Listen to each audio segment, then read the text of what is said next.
कतिया ध्यान से सुन ले। अगर आज से भारत की तरफ कोनो माई का लाल आँखी उठा के देखी तो ओकरा के आँखी निकाल के ओकरे महतारी के गोदी में रख देव। हम भारत के वीर जवान हैं। Dear students, good morning to all of you. YouTube channel में हमारे आपका स्वागत है। आज हम प्रेजेंट इंडेफिनिट के अगली कड़ी में लेकर चल रहे हैं। कमेंट करके बताइएगा डायलॉग कैसा लगा है। तो डबल इंट्रोगेटिव के रूल में हम लोग पहुंच चुके हैं। तो देखिएगा, डबल इंट्रोगेटिव रूल कहते किसको हैं? दोहरा प्रश्नवाचक वाक्य है। इसमें डबल बन क्यों जाता है डियर स्टूडेंट्स? यहाँ पर जो WH15 लगा है इसी की वजह से ये हमारा WH15 मीन्स दोहरा इंट्रोगेटिव बन जाता है। तो first of all we have to understand what is double interrogative sentence. पहले तो हमें यह समझना है कि डबल इंट्रोगेटिव होता क्या है। तो यहाँ पर नोट लिखा गया है, जिस वाक्य का उत्तर यस या नो में ना दिया जा सके या ना मिले उसे हम डबल इंट्रोगेटिव सेंटेंस कहते हैं। मीन्स कहने का सिर्फ यस और ना में उत्तर ना दिया जा सके, इसी को कहने से आपका उत्तर ना बन पाए तो पक्का है कि डबल इंट्रोगेटिव होगा। अगर यहाँ पर एक एग्जांपल लेना चाहते हैं तो जैसे बोल दिया जाए, क्या आप चाय पीते हैं? क्या आप चाय पीते हैं? तो अगर इसका चाय पीते हैं तो आप बोल देंगे यस, अगर नहीं पीते हैं तो बोल देंगे नो, और अतिरिक्त इंफॉर्मेशन की कोई ज़रूरत नहीं पड़ेगी। अतिरिक्त इंफॉर्मेशन की कोई ज़रूरत नहीं पड़ेगी। लेकिन अगर पूछें आप अंग्रेजी क्यों पढ़ते हैं तो यस बोलने से हम संतुष्ट नहीं होंगे। हम पूछ रहे हैं वह कहाँ पढ़ती है, आप बोल रहे हैं नो, इसका मतलब उत्तर आप नहीं बता रहे हैं। इसका मतलब आपको स्थान का नाम बताना पड़ेगा और इसका मतलब रीजन बताना पड़ेगा, कुछ लंबा होगा जो यस या नो से कहीं हट करके होगा। तो आप समझ गए होंगे कि डबल इंट्रोगेटिव सेंटेंस किसे कहा जाता है। तो जिसका उत्तर यस या नो में ना दिया जा सके उसे डबल इंट्रोगेटिव कहते हैं। ये आपका सिंगल इंट्रोगेटिव है क्योंकि इसका उत्तर यस या नो से मिल सकता है और हम सेटिस्फाइड हो सकते हैं। तो चलिएगा, अब WH यहाँ पर डबल इंट्रोगेटिव बनाने के लिए बहुत सारे वर्ड्स होते हैं, बट मैं 15 पढ़ाता हूँ। 15 वर्ड से अगर आप सीख लें तो लगभग आपका काम चलता रहेगा। तो 15 वर्ड्स हैं कौन कौन, उसके पहले जानने के लिए आप जैसे यहाँ पर देखें क्यों लिखा गया है, फिर यहाँ पर कहाँ है, तो ऐसे ऐसे करके 15 हैं। तो इसमें से 15 को हम 4 भागों में बांट लेते हैं। तो जो WH15 है has been divided into 4 parts. WH 15 को 15 को 4 भागों में बांटे हैं। जो ये 4 भाग हैं डियर स्टूडेंट्स, तो इसमें 15 को, अब इसको WH15 ही क्यों नाम लिया जाता है? तो अधिकांश शब्द आप देखेंगे इसमें WH से स्टार्ट होते हैं और कुछ कम शब्द ऐसे हैं जिनकी शुरुआत एच से होती है। तो मैथ में आप जानते हैं जिसकी संख्या ज़्यादा होती है उसी को हम कॉमन ले लेते हैं। तो लगभग इसमें 9 शब्दों की शुरुआत WH से होगी और 6 शब्दों की शुरुआत H से होगी। तो हम 9 ज़्यादा है कि 6, तो 9 ज़्यादा है, इसलिए हम यहाँ पर WH को कॉमन लेकर के 15 लिख दिए हैं। तो यहाँ पर आ गया, अभी समझा रहे हैं आपको सामने। तो चलिए, आपको याद करना है तो एक घर, आप WH15 याद करने का एक आसान सा तरीका है कि एक घर होता है, घर में जो मुखिया होते हैं, मुखिया हम पापा को माने हैं, पापा मुखिया हैं अर्थात पिताजी हैं। तो पिताजी को सबसे पहले आप मान लेंगे ये हैं हु, सबसे ज़्यादा इम्पोर्टेंट यही है पिताजी। हु का हिंदी होता है कौन, उसके बाद किसने हो गया। अगर आप गांव से बिलोंग करते हैं तो गांव में इसको कहेंगे के। तो चूंकि डियर स्टूडेंट्स आप गांव की भाषा को पहले समझिएगा, गांव में इसको के कहेंगे। तो के आए रहन, तो के आ रहन मतलब कौन आया था। तो इसको कन्वर्ट कर लेंगे, मतलब अपने शुद्ध बोली में जब तक हम अपनी माटी से, अपनी मिट्टी से नहीं जुड़ेंगे तब तक नहीं सीख पाएंगे। गाँव में कहेंगे का के आए रहन, इसका मतलब है कि कौन आया था। तो जब कौन आया था तो आपका ट्रांसलेशन बन जाएगा। तो चलिए, पिताजी हो गए। पिताजी के बाद अगर आप याद करना चाहते हैं तो ये पार्ट मैं दूसरा ऑब्जेक्ट के रूप में लिया हूँ। जैसे ऑब्जेक्ट में क्या, किसको, किससे लिया गया है, तो इसमें 3 शब्द होता है। मतलब क्या का इंग्लिश हो जाएगा व्हाट, उसके बाद किसको का इंग्लिश हो जाएगा और किससे का हूँ, ये दोनों शब्द का हिंदी जो ये है क्या, किसको, दोनों का इंग्लिश ये हो जाएगा हूँ। तो दो शब्द हो गया। अगर इसको आप नहीं याद कर सकते हैं, वाट और हूँ दो हो गए हैं, तो ऐसा याद कर सकते हैं वाट हूँ, ये हो गया दो। तो आप ऐसे याद कर सकते हैं कि अगला इनके पुत्र कितने हैं, कितने पुत्र हैं इसको समझ सकते हैं। अगर आप इनको पुत्र मानते हैं तो पुत्र इनके दो हो जाएंगे, पुत्र के रूप में आप दो लिख लेंगे। और जब पुत्र हो गए दो, वरना आपको ऐसे याद हो जाता है तो और अच्छी बात है कि अगर ऑब्जेक्ट के अंदर दो ही शब्द मिलेगा। अगर एक कहानी के माध्यम से कहीं भी भूलना पूरी जिंदगी लाइफ टाइम के लिए याद करना चाहते हैं तो पुत्र हो गया। पिताजी के कितने पुत्र हुए, दो। कौन कौन, वाट और हूँ। अब इनकी पुत्रियां हैं, पुत्रियों की संख्या है 7, जो अदर में मिलेगा। यहाँ पर हम यहाँ आपके सामने तो 4 दिख रहा होगा, तो 7 पुत्रियों की संख्या है, तो 7 है। तो पहले यहाँ पर देख लेंगे, अदर में पहला शब्द है कहाँ, कहाँ को इंग्लिश में कहा जाएगा वेयर, वेयर हो गया। उसके बाद कब को कहा जाएगा व्हेन, व्हेन कहा जाएगा। उसके बाद क्यों को कहा जाएगा वाई, वाई हो गया। उसके बाद कैसे को कहा जाएगा हाउ। अब कहेंगे 7 कैसे हुआ, तो डियर स्टूडेंट्स यहाँ पर 7 वेयर में कहाँ, इसमें एक होता है कहाँ तक।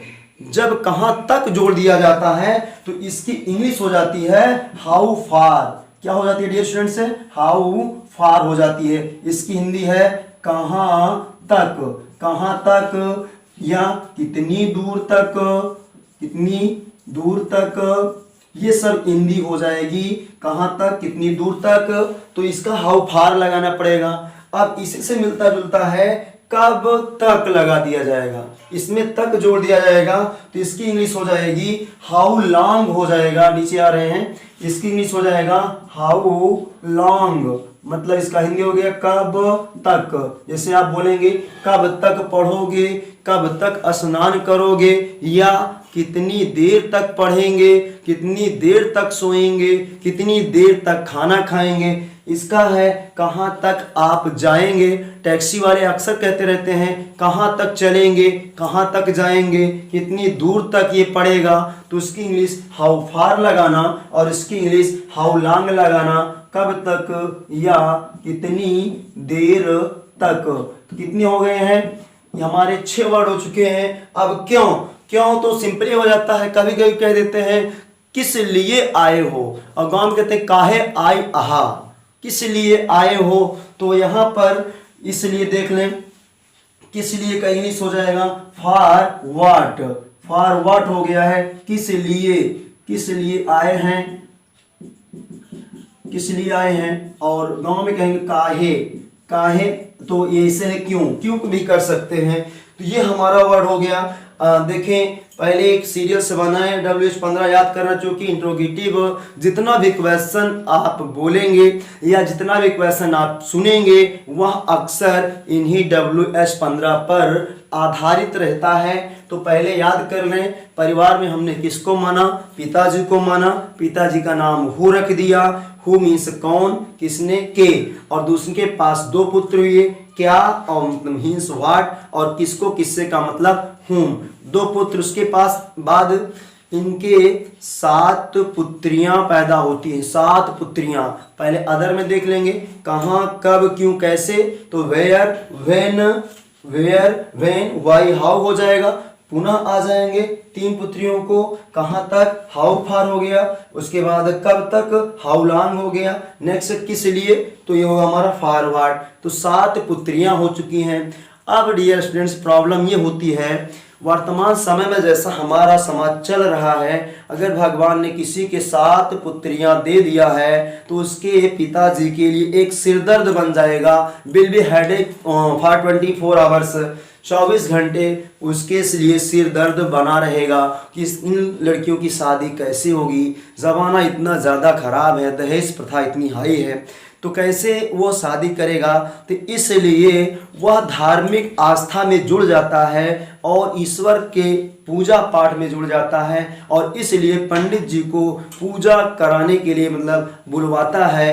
पंडित जी आएंगे, पास से पंडित जी बुलवाया जाएगा और पास से पंडित जी की संख्या होगी 5।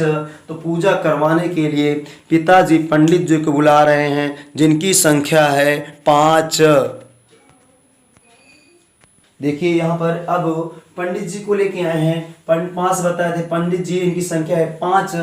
असल में अगर पूछा जाए एक्चुअली इनको पंडित जी कहा क्यों जाता है, क्योंकि हम लोग अक्सर देखते हैं कि पुराने ज़माने में कि जो ब्राह्मण लोग हैं अब भी है, तो सबके समाज में साथ मिलकर के खाना नहीं खाते हैं, तो उनके लिए अलग से नेवहड़ की व्यवस्था की जाती है। मीन्स बोले तो अलग से पूरा खाना बनाते हैं वो लोग और स्वयं खाते हैं, स्वयं बनाते हैं। तो अलग से खाना बनाते हैं, ना से नेवहड़ होता है ना से नाउन होता है। मतलब ये अपने साथ में नेवहड़ लेते हैं तो अपने साथ में नाउन लेके चलते हैं, इसीलिए इनको हम समाज से थोड़ा से काट के रखे हैं कि ये लोग पंडित जी हैं, थोड़ा अलग से इनकी व्यवस्था की जाएगी। जैसे निमंत्रण हो गया, कोई शादी पार्टी विवाह हो गया है, इसमें ये लोग सबके साथ मिल करके नहीं खाना खाते हैं, इनके लिए व्यवस्था अलग से की जाती है। तो वही है, नाउन अपने साथ लेंगे, मतलब इनको सब कुछ खाना पान दाना राशन तेल आटा सब कुछ दे दीजिए, वो अपना बना लेंगे और अपना खा लेंगे, इसीलिए इनको हम अलग कैटेगरी में रखे हैं। और केवल इनकी संख्या डियर स्टूडेंट 5 है। तो जैसे इसमें से देखें, पहला हाउ मच, हाउ मेनी, विच और हुज और हाउ मेनी टाइम्स। इंडिया देख लें 5 लोग हैं, कितना कितनी में है, इनका हिंदी कितना कितनी, और गांव में इसको कितना बोलते हैं, और यह वस्तु के लिए आएगा। हाउ मच और हाउ मेनी दोनों की हिंदी एक ही निकलती है, बट जो अंतर होता है वह मात्रावाची या संख्यावाची से होता है। मात्रावाची मीन्स बोले तो इंग्लिश में क्वांटिटेटिव कहा जाता है और इंग्लिश में बोले तो इसे न्यूमरल कहा जाता है। नेक्स्ट अगला शब्द हमारा है विच, इसकी हिंदी है कौन सा, कौन सी। इसमें अगर बोलेंगे कौन तो इसको गांव में बोलते हैं कौन, यह यूज होगा वस्तु प्लस जानवर के लिए। जैसे आप बोल दें आप कौन सी फिल्में पसंद करते हैं, आप कौन सी किताब पढ़ते हैं, या कौन सा गाना पसंद करते हैं, कौन सा गाना गाया, कौन सी मोबाइल खरीदे, XYZ कुछ भी वाक्य अगर कौन सा से बन रहा है तो पूरे वाक्य में तो आप समझ लीजिए पूरे ज़िंदगी भर के लिए कि उसको हम विच से स्टार्ट करेंगे। अगर गांव में आप रहते हैं, एकदम गांव की मिट्टी से जुड़े हुए हैं, तो अगर बोलेंगे कि आप कौन घड़ी खरीदे, कौन मोबाइल खरीदे, कौन पिक्चर देखे, कौन मेला देखे, तो कौन बराबर क्या हो जाएगा, विच हो जाएगा। तो कौन का मतलब कौन सी और कौन सी का मतलब विच। अगर गांव में है ना तो यही बोलेंगे आप कितना पानी पीते हैं। गांव में एकदम जो दादा लोग अनपढ़ लोग हैं वो कितना बोलेंगे, कितना पानी पीते हो, कितना खाना खाते हो। तो यही अगर कितना बोला गया मीन्स कितना हो गया, तो कितना की मीनिंग हम आप समझ लेंगे कि वह संख्यावाची है कि मात्रावाची है। संख्यावाची कैसे पकड़ेंगे, जो हाउ मतलब हिंदी में कितना कितनी के बाद जो भी शब्द लिखा रहेगा अगर उसको हम गिन लेंगे तो वह संख्यावाची बनेगा, अगर उसको हम नहीं गिन सकते हैं तो वह बनेगा मात्रावाची बनेगा। तो जैसे हिंदी में देखिए यहाँ कितना लिखा है और कितना के बाद तुरंत लिखा है पानी, तो अब हम डियर स्टूडेंट बताइए पानी को हम गिन सकते हैं, नहीं गिन सकते हैं, तो यह हमारा अनकाउंटेबल नाउन हुआ और इसके साथ हाउ मच का प्रयोग होगा। इसके बाद जो रूल होगा, अभी हम आपको इंट्रोडक्शन सबसे करवा रहे हैं, अब 1 बाय 1 हम पढ़ा करके एग्जाम्पल देंगे। तो नेक्स्ट पॉइंट में हमारा शब्द है हुज है। हुज मतलब किसका, किसकी। गांव में कहते हैं केकर या केकई, और यह सभी के लिए होता है, वस्तु प्लस जानवर के लिए होता है। कहें कि किसकी गाय तुम्हारे खेत में पड़ी थी, किसका भाई आया था, और उसके बाद किसकी साइकिल है, किसकी किताब है, केकर फावड़ा है, केकर यहाँ केकर चारपाई है। तो ऐसे शब्दों का यूज जब करेंगे तो समझ लें पूरे जीवन भर में क्वेश्चन आपसे यही केकर किसका जो भी आएगा सब के लिए आप लगाएंगे हुज लगाएंगे। अगला वर्ड मेरा है हाउ मेनी टाइम्स का, कितनी बार, और गांव में या देहात में इसको बोलेंगे कई दाएं। तो जैसे आप कितनी बार स्नान करते हैं, गांव बोले कई दाएं स्नान करते हो, नहाते हो। तो अब यहाँ पर देख लें जब ये सब वर्ड आएगा तो समझ लेना हमको यहाँ पर हाउ मेनी टाइम्स लगाना है। लेकिन अब इसके साथ एक नोट है, इसके साथ नाउन नहीं लगेगा। कौन सा नाउन, ये जैसे कितना के बाद पानी लगा है तो यहाँ पर इन चारों के साथ तो नाउन लगेगा, किंतु इसके साथ नाउन नहीं लगेगा डियर स्टूडेंट्स। रीजन क्या है, कि ये जो टाइम शब्द है स्वयं नाउन का काम कर रहा है, इसलिए नाउन नहीं लगेगा। तो अभी ये इस वीडियो में मैं इंट्रोडक्शन करवाया हूं कि WH15 क्या होता है, कितने कैटेगरी में बांटा गया है, इसकी जानकारी आपको पूर्ण रूप से हो चुकी है उम्मीद करता हूं। और अब नेक्स्ट वीडियो में हम जो 4 कैटेगरी बांटी गई हैं उनको एक एक कैटेगरी करके उनको पढ़ाएंगे और उनका एग्जाम्पल देंगे। तो उम्मीद करता हूं कि वीडियो आपको जरूर पसंद आया होगा। अगर वीडियो आपको पसंद आया है तो please like, share and subscribe.